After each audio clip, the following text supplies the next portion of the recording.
बीबी हो तो ऐसी। एक बादशाह अपने महल की छत पर टहल रहा था। टहलते टहलते उसकी नज़र महल के नज़दीक घर के छत पर पड़ी, जिस पर एक बहुत खूबसूरत औरत कपड़े सुखा रही थी।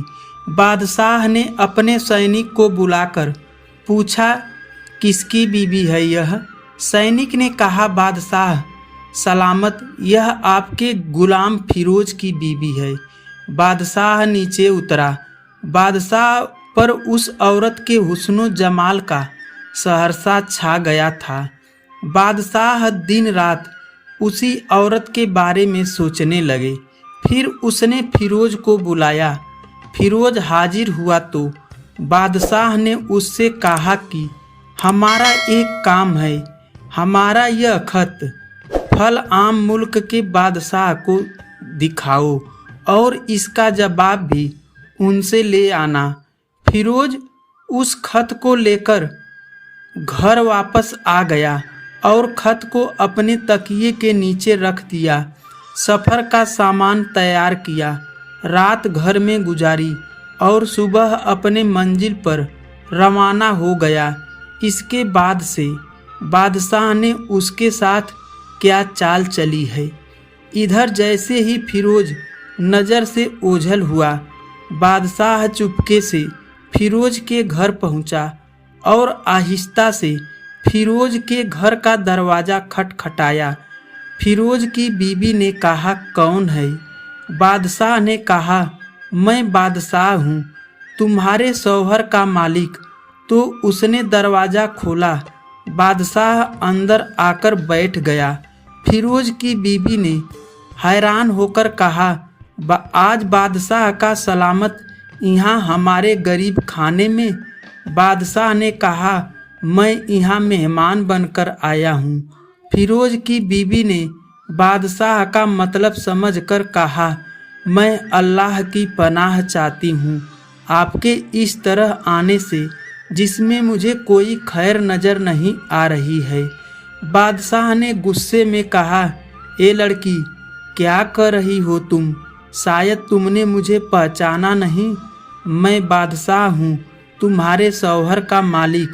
फिर उसकी बीबी ने कहा, बादशाह सलामत, मैं जानती हूँ कि आप ही बादशाह हैं, लेकिन बुजुर्ग कह गए हैं, शेर को अगर जितनी भी भूख लगी वह मुर्दा तो नहीं खाना शुरू कर देता है। और बादशाह सलामत, तुम उस कटोरे में पानी पीने आए हो जिसमें तुम्हारे कुत्ते ने पानी पिया है। बादशाह उस औरत की बातों से बड़ा शर्मसार हुआ और उसको छोड़कर वापस चला गया, लेकिन अपने जूते वहीं भूल गया। यह सब तो बादशाह की तरफ से हुआ। अब फिरोज को आधे रास्ते में याद आया कि जो खत बादशाह ने उसे दिया था वह तो घर पर ही छोड़ आया है। उसने घोड़े को तेजी से वापस मोड़ा और अपने घर की तरफ आ लपका। फिरोज अपने घर पहुंचा तो तकिए के नीचे उसे खत निकालते वक्त उसकी नज़र पलंग के नीचे पड़े बादशाह के जूते पर पड़ी, जो वह जल्दी में भूल गया था। फिरोज का सर चकरा कर रह गया और वह समझ गया कि बादशाह ने उसे सफ़र पर सिर्फ इसलिए भेजा ताकि वह अपना मतलब पूरा कर ले। फिरोज किसी को कुछ बताए बगैर चुपचाप घर से निकला।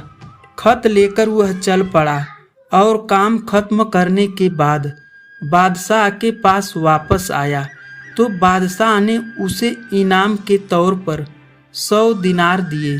फिरोज दिनार लेकर बाजार गया और औरतों के इस्तेमाल के कीमती कपड़े और कुछ उपहार भी खरीद लिए। घर पहुंचकर बीबी को सलाम किया और कहा, चलो तुम्हारे मायके चलते हैं। बीबी ने पूछा, यह क्या है? कहा, बादशाह ने इनाम दिया है। मैं चाहता हूँ कि तुम यह पहनकर अपने घर वालों को भी दिखाओ।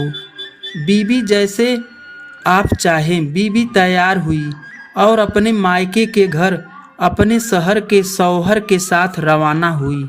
दामाद और बेटी और उनके लाए गए उपहार को देखकर वह लोग बहुत खुश हुए। फिरोज बीबी को छोड़कर वापस आ गया। 1 महीना गुजरने के बावजूद ना बीबी को पूछा और ना उसको वापस बुलाया। फिर कुछ दिन बाद उसके साले उससे मिलने आए और उनसे कहा, आप हमें अपनी बहन से नाराज़गी की वजह बताएं या फिर हम आपको काजी के सामने पेश करेंगे। तो उसने कहा, अगर तुम चाहो तो कर लो, लेकिन मेरे दिल में उसका ऐसा कोई हक बाकी नहीं जो मैंने अदा न किया हो। वह लोग अपने केस काजी के पास ले गए तो काजी ने फिरोज को बुलाया। काजी उस वक्त बादशाह के पास बैठा हुआ था। लड़की के भाइयों ने कहा, अल्लाह बादशाह सलामत और काजी साहब को सही सलामत रखे। काजी साहब, हमने एक फलों वाली बाग से भरे हुए टोकरी और साथ में मीठे पानी का कुआं इस सख्त के हवाले में दिया था, तो इस सख्त ने हमारा बाग उजाड़ दिया, सारे फल खा लिए, दरखास्त काट लिए और कुएं को खराब करके बंद कर दिया। काजी फिरोज की तरफ मुंह करके पूछा, हाँ तो तुम क्या कहते हो इस बारे में? फिरोज ने कहा, काजी साहब, जो बाग मुझे दिया गया था वह उससे बेहतर हालत में मैंने उसे वापस किया है।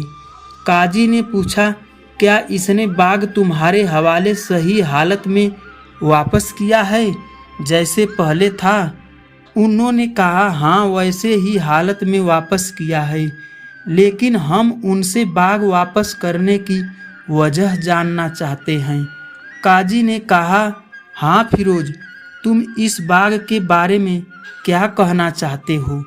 फिरोज ने कहा, काजी साहब, मैं बाग किसी नफरत की वजह से नहीं छोड़ा, बल्कि इसलिए छोड़ा कि एक दिन जब मैं बाग में आया तो उसमें मैंने शेर के पंजे के निशान देखे, तो मुझे खौफ हुआ कि शेर मुझे खा जाएगा। इसलिए शेर की डर की वजह से मैंने बाग में जाना बंद कर दिया। बादशाह जो टेक लगाए हुए यह सब कुछ सुन रहे थे, तुरंत उठकर बैठ गया और कहा, हे फिरोज, अल्लाह की कसम, इसमें कोई शक नहीं है कि शेर तुम्हारे बाग में आया था, लेकिन वहाँ पर न तो कोई असर छोड़ सका और ना ही कोई पत्ता तोड़ सका और ना ही कोई फल खा सका। वहाँ पर थोड़ी देर और मायूस होकर लौट गया और खुदा की कसम, मैंने कभी तुम्हारे जैसे बाग के गिर्द लगे मजबूत दीवार नहीं देखी। फिरोज अपने घर लौट आया और अपनी बीवी को भी वापस ले लिया। ना तो काजी को पता चला और ना ही किसी और को क्या माजरा था।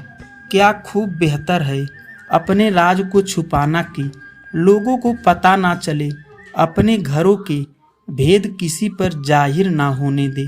धन्यवाद दोस्तों, यह वीडियो आपको कैसी लगी हमें लाइक और कमेंट करके ज़रूर बताना और हमारे चैनल को सब्सक्राइब भी करना। धन्यवाद।